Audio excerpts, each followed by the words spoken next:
Snap Judgment Studios. Daily Show correspondent Dulce Sloan and writer Josh Johnson are best friends who rarely agree on anything. On the new podcast called Hold Up with Dulce Sloan and Josh Johnson, they turn their hilarious, unpredictable, and legendary office banter into a war of words about topics big and small. Mostly small, from texting versus calling to club bangers versus conscious rap and everything in between.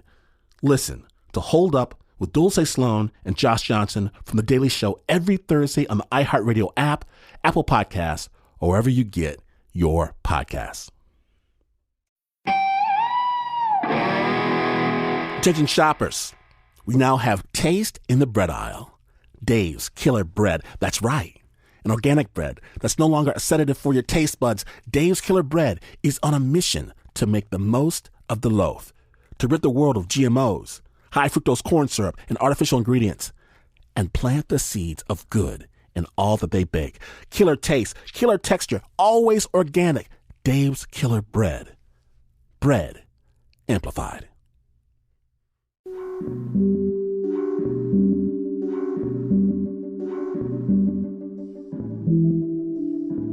From Snap Judgment's secret 6 feet quarantine lair, my name is Glenn Washington, and we know right now, right this moment, it's a tough time for many of us.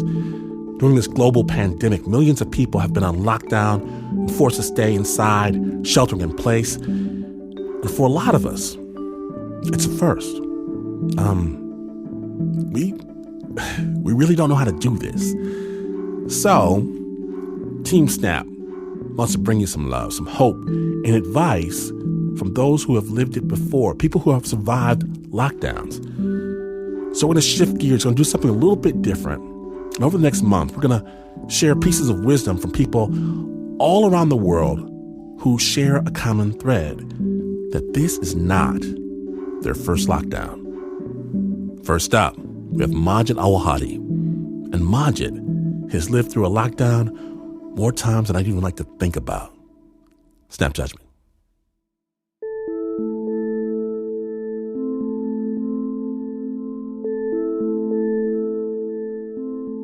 My name is Majd Al-Wahidi, and I'm a freelance reporter from Gaza, currently under lockdown in Washington, D.C. My experience in lockdowns and quarantine actually happened many times when I was living in Palestine. The only difference between this current lockdown and what I experienced back home is here I wake up and hear birds and ambulance sirens. In all the wars I have seen and survived in Gaza, the sound of airstrikes and rockets was much louder, and my movement was completely restricted by curfew hours, which means supermarkets, essential services were not open. You couldn't look from the window or walk in the street. And if you had electricity, you were told to keep your distance from windows and turn off the lights after sunset. The longest lockdown I have experienced was in July 2014 during Israel-Gaza war, and it lasted for 51 days. In the first weeks, I used to sit at the foot of my bed to read poetry out loud. قبل أن تعرف اللطف كأعمق شيء في الداخل، عليك أن تعرف الأسى كأعمق شيء أيضا. عليك أن تستيقظ بالأسى. عليك أن تتحدث. Saying poetry out loud in different ways to myself when the bombardments were too hard to ignore was how I coped with things. I also loved reading poems by Naomi Shihab Nye. It was called Kindness. Before you know kindness as the deepest thing inside, you must know sorrow as the deepest thing. You must wake up with sorrow. You must speak to it till your voice catches the thread of all sorrows. My advice to people dealing with coronavirus now is to do something that involves reading something out loud. I think of poetry as a kind of protest or action against fear and sadness. Only kindness that ties your shoes and sends you into the day to gaze at bread. Only kindness that raises its head from the crowd of the war to say, "It is I you have been looking for. and then goes with you everywhere, like a shadow or a friend.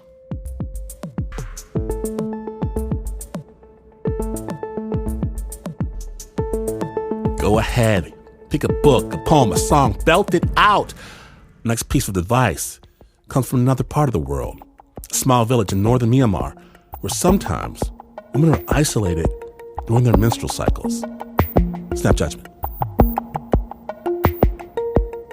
My name is Nanda. I'm from Myanmar, a small village in northern Shan state. I'm 25 years old now. I feel very old.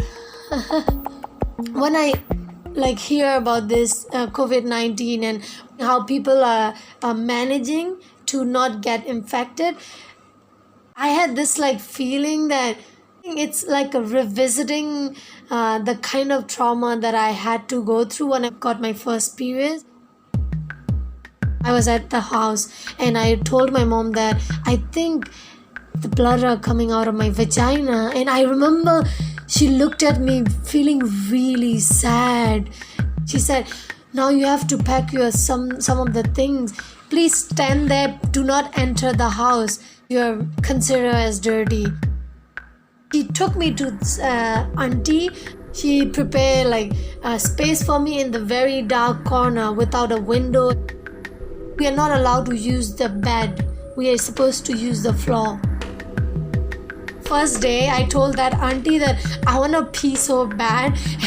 She told me I cannot go pee unless the sun goes down. I was scared, so I was like, okay, fine, I will control it. I controlled it for a few hours. Then I realized my vagina cannot control it anymore. On a serious note, we are not supposed to touch any books during period as well, so I couldn't study. When I bleed, I was on grade 10, and grade 10 in Myanmar is a big deal. And I had a really, really high expectation that I will be passing grade 10 with a lot of distinction.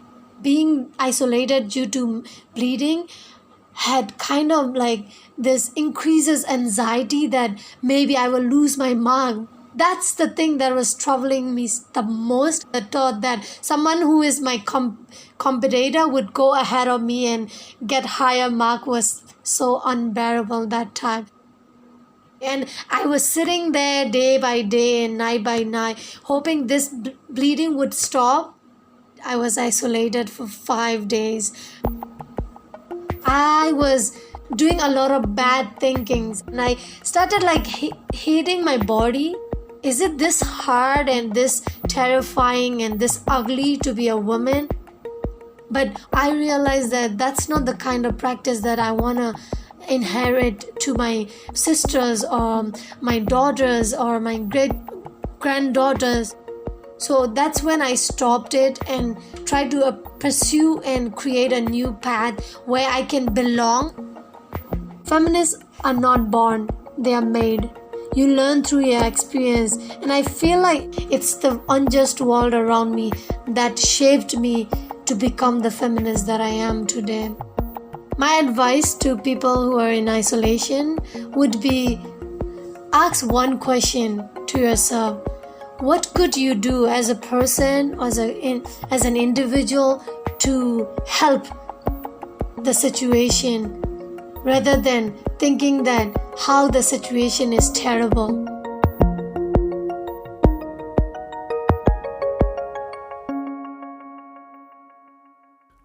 Today, Nandar, she runs a feminist organization in Myanmar that produces feminist literature and holds workshops that address women's issues, including menstrual taboos. She's a writer, an activist, and performer, and runs the Vagina Monologues in Myanmar, because she's all that. So, most folk, this kind of craziness happens too. But some people, they're wild enough to put themselves into this situation.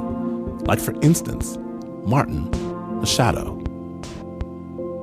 There are definitely challenges when you're working in a confined ship. Everybody has to get along.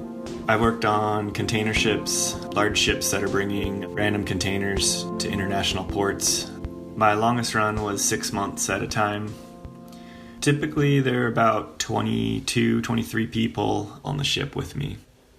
Some of the ways that I deal with the monotony was just to make little things to sort of brighten up my day, like around Christmas time, trying to take an old tarp and like make a Christmas tree out of it, and then finding sailors, they love Christmas and are totally down to like carve out ornaments and help decorate the tree and stuff.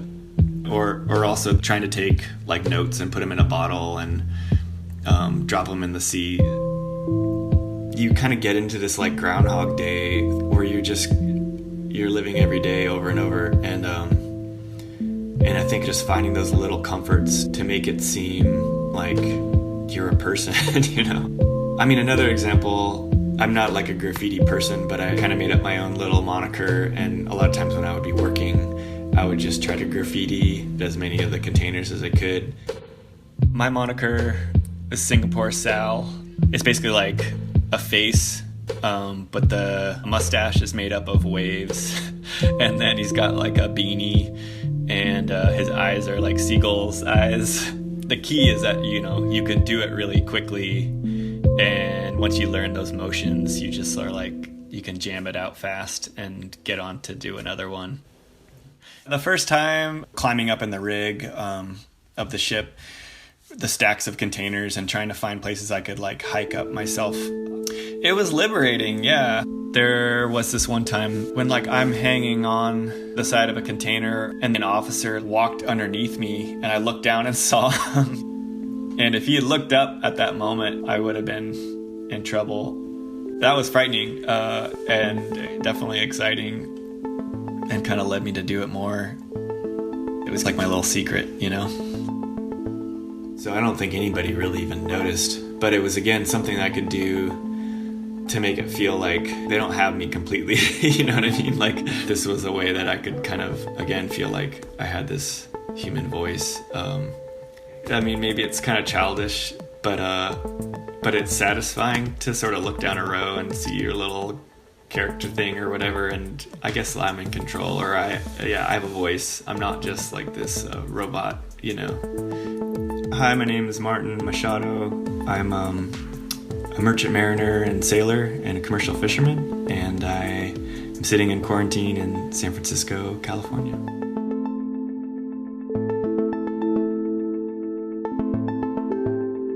You heard the man. Be sure you're doing something for yourself. Something that makes you feel powerful, something that brings you joy, even if it is silly. These stories were produced by Naomi Zeveloff, by Shayna Shealy, Liz Mack, and Anna Sussman. Our team is going to find more pieces of advice from all over the world. Stay tuned for that on future episodes. Snap judgment.